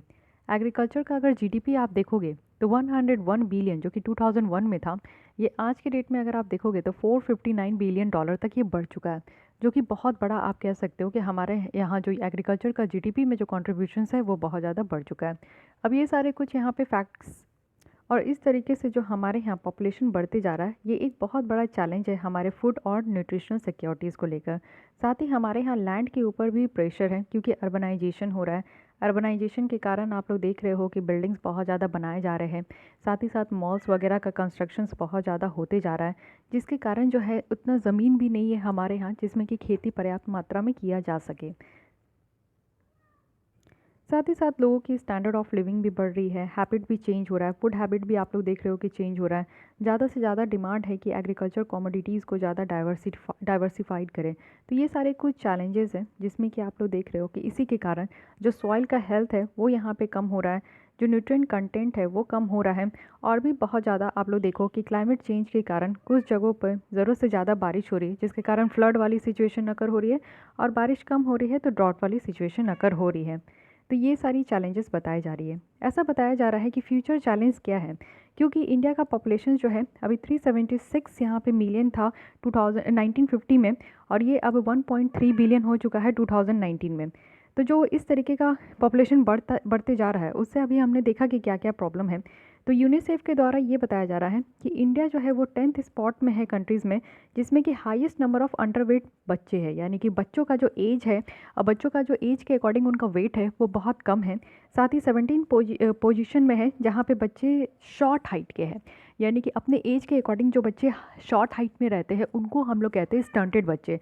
तो हम लोग 17 पोजीशन में हैं और 10th पोजीशन में है अंडरवेट के कैटेगरी में। तो आप लोग समझ सकते हो कि कितना ज़्यादा अभी भी हम लोग नीचे हैं। मल्टी डायमेंशनल पॉवर्टी इंडेक्स भी आप लोग पढ़ते होंगे, तो उसमें भी आप लोग को देखने को मिलता है कि हमारे यहाँ बहुत ज़्यादा जो है पॉवर्टी हर एक क्षेत्र में है, चाहे वो हेल्थ के सेक्टर्स में हो, चाहे वो आपका लिविंग स्टैंडर्ड में हो, चाहे वो आपका एजुकेशन के सेक्टर्स में हो, उसमें आपको देखने को मिलता है। साथ ही पोषण अभियान है जिसमें टारगेट है हमारा कि तो पोषण अभियान के द्वारा आप लोगों को देखने को मिलता है कि जो हमारे यहाँ स्टंटेड बच्चे हैं उनको रिड्यूस करना है। हमारे यहाँ जो वेस्टेड बच्चे हैं जिनका कि वेट कम है हाइट के हिसाब से, तो उनको कम करना है। एनीमिक इस बच्चों को यहाँ पे कम करना है, जो बच्चों में खून की कमी है उन सबको यहाँ पे ये सारी सिचुएशन को और ज़्यादा बेटर करना है। ठीक है, बेटर इन द सेंस कि ये सारी सिचुएशंस को कम करना है, इन द सेंस कि बच्चे जो है वो शॉर्ट हाइट के ना हो, बच्चे जो है अंडरवेट ना हो, बच्चे जो है इस तरीके से बहुत ज़्यादा ओवरवेट भी ना हो। ये सारी जो टारगेट है वो रखी गई है। हिस्टोरिक डिसीजन आप लोग देख सकते हो, किसानों को एम्पावर करने के लिए यहाँ पे प्रोसेसर के साथ, एग्रीगेटर के साथ और बड़े बड़े रिटेलर्स के साथ बहुत ज़्यादा इंगेजमेंट भी किया गया है। साथ ही एक्सपोर्टर्स के साथ भी इंगेजमेंट किया गया है, बिना किसी डर का कि यहाँ पे हमारे ही किसान को एक्सप्लॉइट किया जाएगा। साथ ही फार्मर्स को ये अनेबल भी किया गया है हमारे यहाँ के कि मॉडर्न टेक्नोलॉजी का इस्तेमाल करें, बेटर इनपुट इस्तेमाल करें। साथ ही साथ यहाँ पे आप लोग देखो कि प्राइवेट सेक्टर्स के इन्वेस्टमेंट को भी अट्रैक्ट करने के लिए यहाँ पे काम किया गया है। डायरेक्ट मार्केटिंग ऑफ फार्म जो प्रोड्यूस है उसको भी यहाँ पे अलाउ किया गया है। साथ ही साथ अच्छे खासे प्रोटेक्शंस और यहाँ पे इफेक्टिव डिस्प्यूट रेजोल्यूशंस मैकेनिज्म भी दिया गया है, जिसमें कि यहाँ पे फार्मर्स को अगर कोई भी तरीके की समस्या है तो वो यहाँ पे आकर बता सकते हैं। उनका क्लियर यहाँ पे टाइमलाइन रखा है कि कितने दिनों में उनको जो है यहाँ पे समाधान मिलेगा। हिस्टोरिक स्टेप अगर हम लोग देखें तो यहाँ पे एग्रीकल्चर मार्केट है, यानी कि बहुत ही ज़्यादा हमारे कंट्री में एग्रीकल्चर मार्केट को रेगुलेट किया जाता है और ये बनाने की कोशिश की जा रही है कि वन इंडिया और वन एग्रीकल्चर मार्केट होगा। जो बैरियर फ्री इंटर स्टेट और इंट्रा स्टेट है ट्रेड है और कॉमर्स है उसको भी प्रमोट किया जाएगा। साथ ही इलेक्ट्रॉनिक ट्रेडिंग प्लेटफॉर्म भी यहाँ पे दी जाने की बात की जा रही है। साथ ही फार्मर्स के पास जो है ऑप्शंस को ओपन करने की बात की जा रही है कि उनके पास जो है ऐसा ना हो कि वो बस अपनी ही स्टेट की एपीएमसी मंडी में वो बेचे, बाहर भी जाकर बेचे। इस तरीके का और भी ज़्यादा उनके पास ऑप्शंस रखा गया है। टेक्नोलॉजी इनोवेशंस की बात की जा रही है कि आज की डेट में हम लोग क्रिस्पर कैस9 टेक्नोलॉजी की बात करते हैं। क्रिस्पर कैस9 टेक्नोलॉजी क्या है? एक तरीके का ये आप देख सकते हो कि ये आपका ऐसा टेक्नोलॉजी है जिसमें कि जेनेटिकली जीन को मॉडिफाई किया जाता है।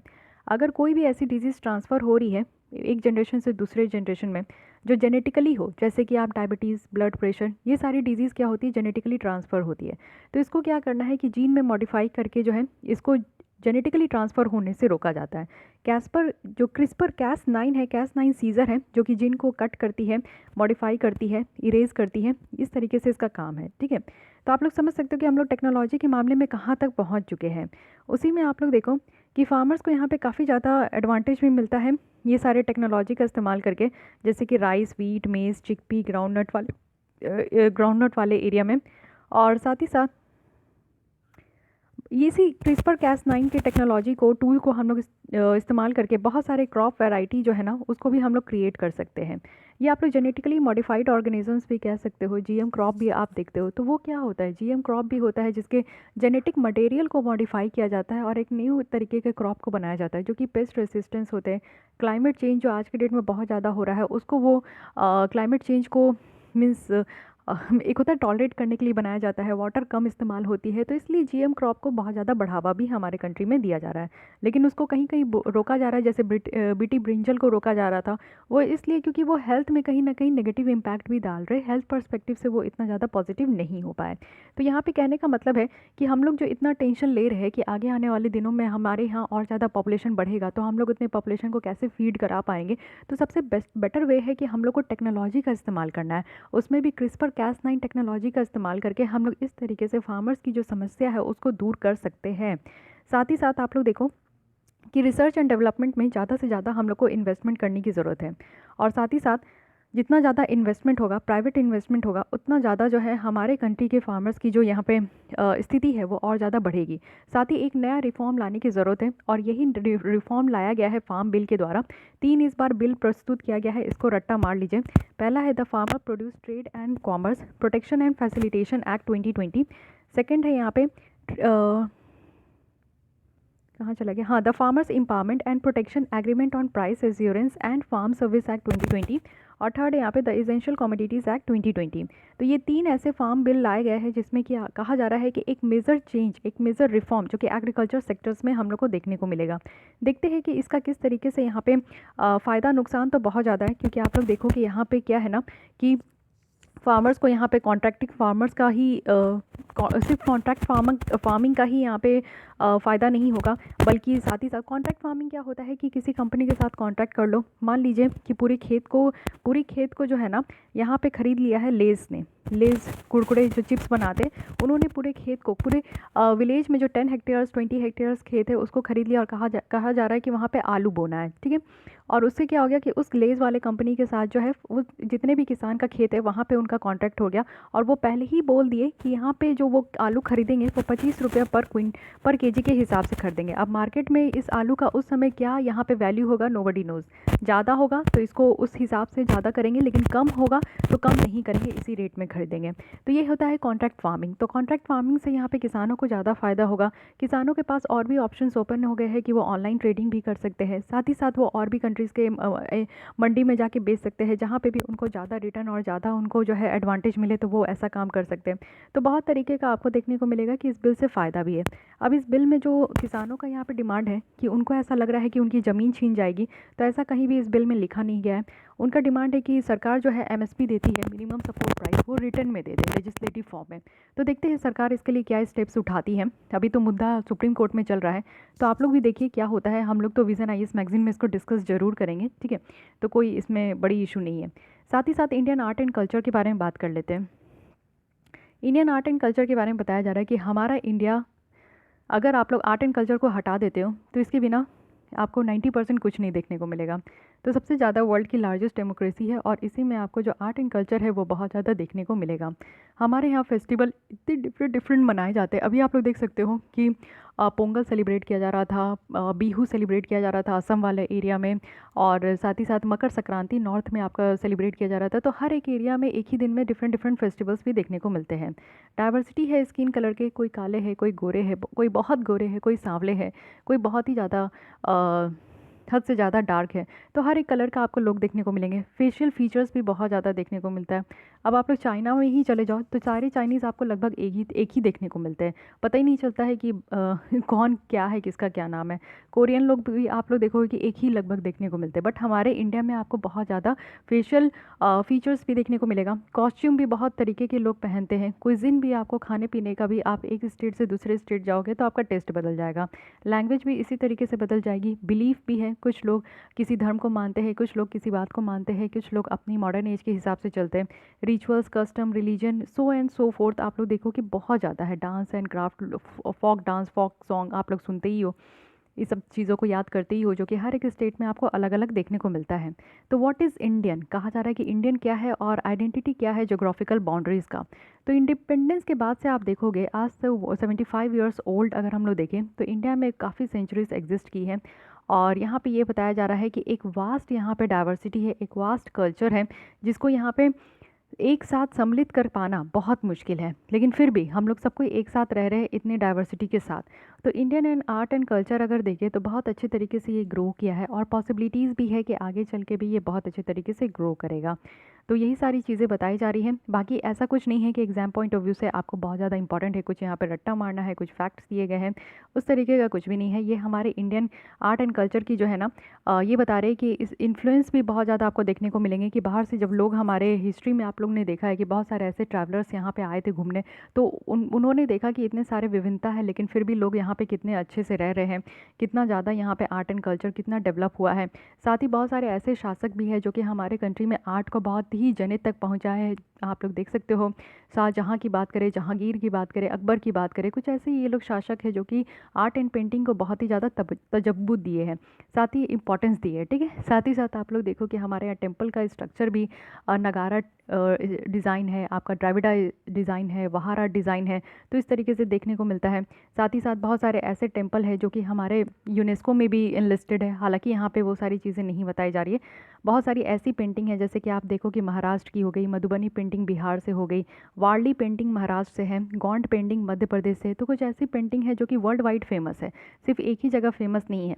इसी को देखते हुए यहाँ पे बताया जा रहा है तमिलनाडु में आप लोग देखो कि 1212 पिलर्स आपको रामेश्वरम टेम्पल में एक साइड देखने को मिलेंगे। साथ ही साथ कोणार्क सन टेम्पल है उड़ीसा में, रानी की वाव है पटन में गुजरात में, साथ ही बुद्धिस्ट स्तूपा है जो कि यहाँ पे स्तूप है जो कि अशोक के द्वारा बनाया गया है। तो ये सारी चीज़ें हमारी कंट्री की ग्लोरियस चीज़ों को दर्शाता है, हमारी कंट्री की रिच हेरिटेज को यहाँ पे दर्शाता है। साथ ही साथ आप लोग देखो कि हमारे यूनेस्को में 38 वर्ल्ड हेरिटेज साइट्स जो है वो इंक्लूड है, काफ़ी ज़्यादा आपको देखने को मिलेंगे जो कि बाहर के फॉरेनर भी आते हैं हमारे इंडिया में घूमने के लिए। ताजमहल आगरा में है और यूपी का एक हो गया, उसी के साथ आपको बहुत ज़्यादा जगह भी देखने को मिलेगा। और फिर लास्ट 20 ईयर्स में ये बताया गया इंडियन फिल्म इंडस्ट्री भी बहुत ज़्यादा ग्रो किया है, पॉपुलर इंडियन कल्चर को ये यहाँ पे दर्शाया जाता है। हमारे इंडियन फिल्म्स में भी काफ़ी ज़्यादा चीज़ें दर्शाई जाती है। साथ ही न्यू तरीके के आर्ट फॉर्म्स भी देखने को मिलते हैं, मॉडर्न डांस हो गया, फ्यूज़न म्यूज़िक हो गया, सैंड आर्ट हो गया, तो ये सारी चीज़ें भी देखने को मिलती है। सैंड आर्ट अभी आप लोग देखते हो सुदर्शन जो उड़ीसा के हैं वो बहुत ही सुंदर सैंड आर्ट करते हैं, यूनिक सैंड आर्ट है, तो ये भी एक हमारा ही एक कला है जो आपको देखने को मिलता है। तो यही सारी चीज़ें बताई जा रही है, तो कुछ इतना खास नहीं है, जो आप जानते हो उसी को यहाँ पे आपका फिर से रिवीजन हो गया। ठीक है, ये एक और आर्टिकल है जो कि एग्जाम पॉइंट ऑफ व्यू से बिल्कुल भी नहीं है, लेकिन आप लोग पढ़ना चाहते हो तो बेशक पढ़ सकते हो। इसकी जो पीडीएफ है मैं अपने जो टेलीग्राम चैनल है रिसोर्स पॉइंट यूपीएससी के नाम से वहाँ पे शेयर कर चुकी हूँ, क्योंकि ये कुछ ऐसी स्टोरी दी गई है, विमेन की स्टोरी दी गई है जो कि काफ़ी इंस्पायरिंग है। तो एग्जाम पॉइंट ऑफ व्यू से इंपॉर्टेंट नहीं है, आप लोग केस स्टडी में इसको इन्वॉल्व कर सकते हो, लेकिन सबके लिए इंपॉर्टेंट नहीं है, तो मुझे ऐसा नहीं लगता है कि हम लोग को यहाँ पर डिस्कस करना चाहिए। तो जितने भी इंपॉर्टेंट आर्टिकल्स थे हमने डिस्कस कर लिया, ये एक दो बचे हुए हैं जो कि कोई आप लोग पढ़िए, ऐसे आप लोग को पढ़ना चाहिए, आप लोग पढ़ सकते हो अपने ज्ञान प्राप्ति के लिए। ज्ञान तो नहीं, लेकिन हाँ अवेयरनेस ज़रूर होगा, आपको कुछ सक्सेस लाइफ्स ज़रूर देखने को मिलेंगे। तो जैसे आप लोग न्यूज़पेपर में भी पढ़ते हो वैसे यहाँ पे भी आपकी एक दो स्टोरी दी रहती है। तो चलिए आज के लिए बस इतने ही रखते हैं, लेकिन हाँ यहाँ पे लास्ट में मल्टीपल चॉइस क्वेश्चन है, तो आइए इसको डिस्कस कर लेते हैं। आप लोग आंसर जरूर कमेंट बॉक्स में दीजिएगा, लास्ट में मैं आंसर दिखा दूंगी, आप लोग चेक कर लीजिएगा कि कितना क्वेश्चंस का आंसर आपने सही दिया है। हिस्ट्री से कुछ क्वेश्चंस आप लोग को देखने को मिलेगा, मैच करना है इवेंट और किस साल हुआ है। नॉन कॉपरेशन 1942 मूवमेंट, यहाँ पे आपको मैच करके बताना है। सिविल डिसोबीडियंस कब हुआ, फॉर्मेशन ऑफ कांग्रेस और क्विट इंडिया मूवमेंट, तो ये आपको बतानी है, बहुत ही सिंपल है। क्विट इंडिया मूवमेंट आप लोग जानते हो 1942 में ही हुआ था, तो डी का 1 है। अब कहाँ डी का 1 है, आप लोग देखिए यहाँ पे है, इट मीन्स कि आंसर बी हो गया। ए का 4 हो गया, नॉन कॉपरेशन आपका यहाँ पे 1920 में है, और बी का 3 हो गया, इट मीन्स कि सिविल ओबीडियंस आपका 1930 में है। सी का यहाँ पे 2 हो गया, इट मीन्स कि फॉर्मेशन ऑफ कांग्रेस 1937 में है, एंड क्विट इंडिया मूवमेंट 1942 में। तो वैसे ही है कि आपको मैच द फॉलोइंग में क्या ट्रिक होते हैं कि चारों आपको पता हो या ना हो, एक या दो भी पता हो तो आपका आंसर निकल जाता है, जिसमें इसमें एक ही पता था तो आंसर निकल गया। ठीक है, सेकंड में आते हैं, in which of the following movements did Mahatma Gandhi ने अपना first use of hunger strike को एज अ वेपन बनाया था, यानी कि भूख हड़ताल को उन्होंने अपना हथियार बनाया था, ऐसा कौन सा यहाँ पे आपका मूवमेंट है। नॉन कॉपरेशन मूवमेंट, रॉलेट सत्याग्रह, अहमदाबाद स्ट्राइक या फिर बारदोली सत्याग्रह। तो इसमें आप लोग देखो कि अहमदाबाद स्ट्राइक है जो कि यहाँ पे उन्होंने हंगर स्ट्राइक को पहला अपना हंगर स्ट्राइक को वेपन बनाया था। थर्ड है कि with which of one of the following did the civil disobedience movement in India commence. मेरे आंसर देने से पहले आप लोग अपने ही आंसर दे दीजिए, जिसमें कि सिविल डिसओबीडियंस जो है वो यहाँ पे आया था, डांडी मार्च में आया था, या फिर नो टैक्स कैंपेन जो सरदार पटेल के द्वारा है, या फिर unfurling of the Indian flag by Nehru, या फिर महात्मा गांधी की जो फास्ट है उसके साथ ही साथ ये सिविल डिसओबीडियंस मूवमेंट आया था। तो कब आया था ये आपको बताना है, ये आप लोग का रहा। और फिर आते हैं विथ रेफरेंस टू वित्तीय साक्षरता अभियान, तो ये आपका लॉन्च किया गया था जिससे कि यहाँ पे सारे लोगों को इनकरेज किया जाए, अवेयरनेस फैलाया जाए और मोटिवेट किया जाए कि वो यहाँ पे डिजिटली अनेबल जो कैशलेस इकॉनमी है उसको यहाँ पे यूज़ करें ट्रांसफ़र ऑफ फंड के लिए। साथ ही ये रिकमेंडेशन दिया गया था 7th सेंट्रल पे कमीशन के द्वारा। तो यहाँ पे आपको बताना है कि करेक्ट आंसर कौन सा है, सिर्फ फर्स्ट सेकंड या बोथ या फिर नीदर। तो ऐसा नहीं है कि 7th सेंट्रल पे कमीशन के द्वारा ये रिकमेंडेशन दिया गया था। नो, ये आपका सेकंड तो बिल्कुल ही इनकरेक्ट है। फर्स्ट यहाँ पे करेक्ट है वित्तीय साक्षरता अभियान, तो ये ए यहाँ पे करेक्ट ऑप्शन हो जाएगा। 3 की अगर मैं बात करूँ तो 3 की यहाँ पे आपका डांडी मार्च हो जाएगा, जिसके साथ सिविल डिसोबीडियंस मूवमेंट स्टार्ट हुआ था। तो मेरे साथ साथ आप लोग भी आंसर देते चलिए। Startup India movement to boost digital entrepreneurship at the ground root level was launched by government of India. तो ये कितने गैप को यहाँ पे, कितने स्टार्टअप फंड के कॉर्पस को गैप करने के लिए यहाँ पे डेडिकेटेड फंड दिया गया है। तो यहाँ पे आपका जो करेक्ट आंसर है वो है डी, 10,000। इनमें से कौन सी फॉलोइंग है जो कि मोस्ट इमीडिएट फैक्टर है स्वदेशी मूवमेंट के स्प्रेड होने का? आपको ये बताना है स्वदेशी मूवमेंट क्यों आया था, क्योंकि बंगाल का पार्टीशन किया जा रहा था। तो सी हो गया। उसके बाद यहाँ पे आपका स्टेटमेंट 1 और 2 है, आपको बताना है कि कौन सा करेक्ट है। 12th सेंचुरी जो है इसमें देखने को मिला कि न्यू मूवमेंट जो कर्नाटक में है और इसको लीड कर रहे हैं ब्राह्मण जो कि बसावना है, उनके द्वारा ये इमर्ज हुआ। सेकंड है कि जो लिंगयात है वो यहाँ पे शिव को पूजा करते हैं और एज ए लिंग। तो 7 का आपको यहाँ पे करेक्ट बताना है। एक सेकंड, 7 का देख लूँ। हाँ, बी है। मैं यहाँ पे कंफर्म नहीं थी इसलिए मैंने देख लिया। चलिए, यहाँ पे बी है, यानी कि दोनों स्टेटमेंट करेक्ट है, बट ऐसा नहीं है कि दोनों एक दूसरे का एक्सप्लेनेशन है। 9th आप लोग बताइए। पुचमली जो नालकोंडा डिस्ट्रिक्ट ऑफ तेलंगाना में है, ये फेमस था अप्रैल 1951 में, क्यों हुआ था? और ये 8 आप लोग बताइए। 9th भी आप लोग बताइए। यहाँ पे ईवी रामास्वामी जो निक्कर है वो एसोसिएटेड है किससे, जो ब्राह्मणिज्म को रिफॉर्म कर रहे हैं? ये आप लोग का यहाँ पे ऑप्शन है। और 10th भी आप लोग को बताना है कि यहाँ पे नॉन कॉपरेशन मूवमेंट जो है ये कब यहाँ पे विड्रॉ हुआ था। तो पहली बार कब विड्रॉ कर लिया गया था? First world war, Chauri Chaura, या फिर बरदौली, या फिर गांधी इरविन। तो ये तो चौरी चौरा है। ये आप लोग 8 और 9 का आंसर आप लोग बताइए। तो चलिए, इसी के साथ यहाँ पे हमारा ये जो मैगज़ीन है वो कंप्लीट हुआ। नेक्स्ट हम लोग यहाँ पे दिसंबर मंथ की जो विज़न है इसकी मैगज़ीन आई, ये अभी तक आई नहीं है। अगर आज आ जाती है शाम तक तो आप लोग को लेसन कल तक मिल जाएगा, क्योंकि मैं वेट ही कर रही हूँ। आ जाएगा तो आप लोग को लेसन मिल जाएगा, इसलिए आप लोग को टेंशन लेने की ज़रूरत नहीं है। यहाँ पे आंसर देख लीजिए, आप लोग का ये आंसर की है थोड़ा अपोजिट साइड में है, तो फिर भी आप लोग यहाँ पे चेकआउट कर सकते हैं। अगर ये लेसन आप लोग को अच्छी लगती है, हेल्पफुल लगती है, तो प्लीज़ लाइक कीजिए, अपने दोस्तों के साथ भी शेयर कीजिए। और कोई भी डाउट या कोई सजेशन है तो आप कमेंट कर सकते हैं। और नेक्स्ट हमारे साथ बने रहने के लिए आपको चैनल को सब्सक्राइब करना ज़्यादा ज़रूरी है, क्योंकि उसी के द्वारा आपको नोटिफिकेशन मिलते हैं जब भी मैं यहाँ पे कोई भी वीडियो अपलोड करती हूँ। Thank you.